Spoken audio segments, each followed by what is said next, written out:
हाँ जी, सभी को नमस्ते जी। डियर स्टूडेंट्स, आज फाइनली हम लोग पास्ट टेंस के कॉन्सेप्ट को पूरा करने वाले हैं। तो ये लास्ट पार्ट रह गया था पास्ट परफेक्ट कंटिन्यूअस। इसका स्ट्रक्चर देख लेते हैं, इसमें क्या होगा।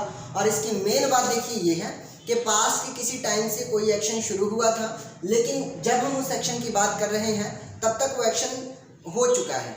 ठीक है जी, तब तक वो एक्शन हो चुका है।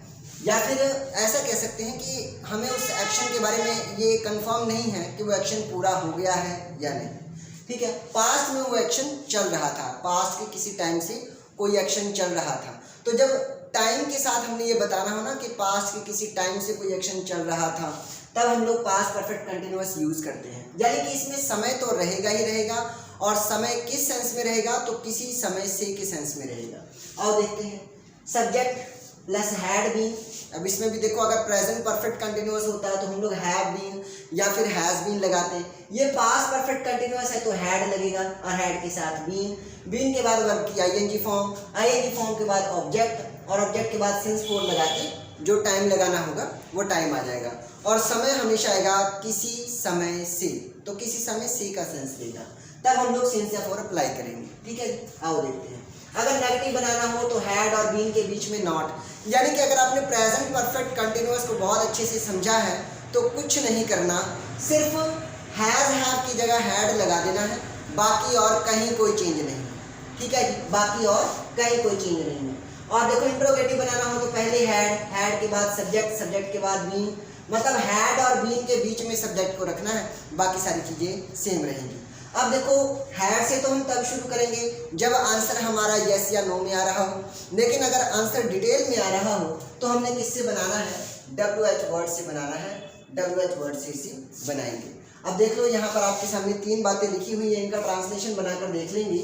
ये लोग सुबह से पढ़ रहे थे, ये लोग सवेर तो पढ़ रहे सी, पंजाबी चाहे कहेंगे। तुम लोग 6 महीने से क्या कर रहे थे, तुसी लोग या तुसी 6 महीने तो की कर रहे सी।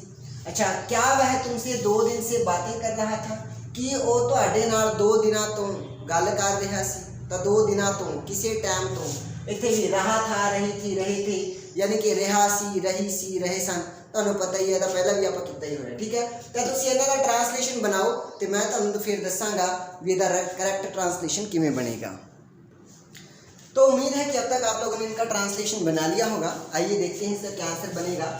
ये लोग सुबह से पढ़ रहे थे, तो दीज पीपल। देखो, अब से पहले हमने जितने भी टेंस देखे हैं या ट्रांसलेशन देखे हैं, उसमें हमने हमेशा बात की थी वे लोग या वो लोग। अभी क्या है, ये लोग।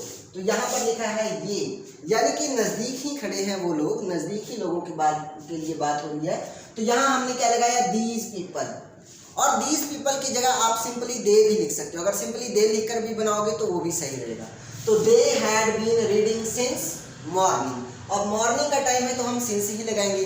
कहाँ सिंस लगाना है, कहाँ फोर लगाना है, अगर ये आपने जानना है तो प्रेजेंट परफेक्ट कंटिन्यूअस का जो पार्ट 1 है, आप उस वीडियो को देखें, उसमें मैंने सिंस और फोर के प्रॉपर यूजेस को बताया है, वहाँ से सारी बात कवर हो जाएगी। So these people had been reading since morning. Next है, तुम लोग 6 महीने से क्या कर रहे थे। अब इस बार प्लूरल टाइम आ गया, किसी समय से, किसी समय से। तो समय से का सेंस आ गया, किसी टाइम तो का सेंस आ गया, सेंस फोर का लगना ही है।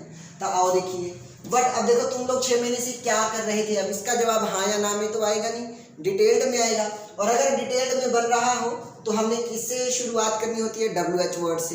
तो WH वर्ड लगाएंगे, what had you been doing for 6 months. यहाँ लिखा है तुम लोग, तो तुम लोग के लिए हम लोग यू पीपल जनरली लिख देते हैं, लेकिन अगर हम सिर्फ यू लिखें तो भी सही है। तो सिर्फ यू से भी इस चीज को बनाया जा सकता है, what had you been doing for 6 months. अब 6 मंथ्स आया है, प्लूरल टाइम आया है, प्लूरल टाइम के लिए हम लोग 4 लगाते हैं, 4 लगाया हुआ है, और पीछे इंट्रोगेटिव का मार्क दे देना है।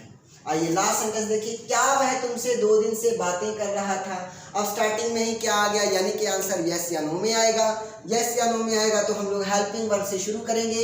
Had he been talking to you for 2 days. अब 2 डेज है, प्लूरल टाइम, प्लूरल टाइम के लिए 4 लगता है, हमने 4 लगा दिया है। तो इसके साथ ही आज हमारे पास्ट का जो सारा स्ट्रक्चर है वो फिनिश होता हुआ, ये लास्ट पार्ट रह गया था। अगर आप स्क्रीनशॉट लेना चाहें तो स्क्रीनशॉट ले सकते हैं। उम्मीद है ये सारी बातें आप लोगों को समझ में आ गई होंगी। और अब इसके बाद हम लोग पूरे पास्ट टेंस का यूज़ देखेंगे, इनकी एप्लीकेशन देखेंगे कि हर एक पास्ट टेंस की एप्लीकेशंस कहाँ कहाँ पर यूज़ होती है। और जैसे प्रेजेंट इंडेफिनिट टेंस में, प्रेजेंट कंटिन्यूअस में, यानी कि प्रेजेंट के टेंस में जितनी तरह से हम लोग एडवर्ब को यूज़ करते हैं ना, सिमिलरली पास्ट के टेंस में भी इस तरह के कई सारे एडवर्ब यूज़ होते हैं। तो कौन सा एडवर्ब कहाँ पर यूज़ करना है, किस तरह से यूज़ होगा, ये सारी बातें आप लोग ट्रांसलेशन वाली वीडियोस में देखेंगे। लेकिन जब हम इसके यूज़ सीख रहे होंगे ना, इन सभी टेंसेस के जब हम लोग एप्लीकेशंस कर रहे होंगे, यूज़ सीख रहे होंगे, यूज़ ऑफ टेंसेस सीख रहे होंगे, तब भी वहाँ पर हम लोग ये सारी बातें सीखेंगे। ठीक है जी। Thank you everyone giving me your precious time. Thank you so much. Jai Hind, जय भारत।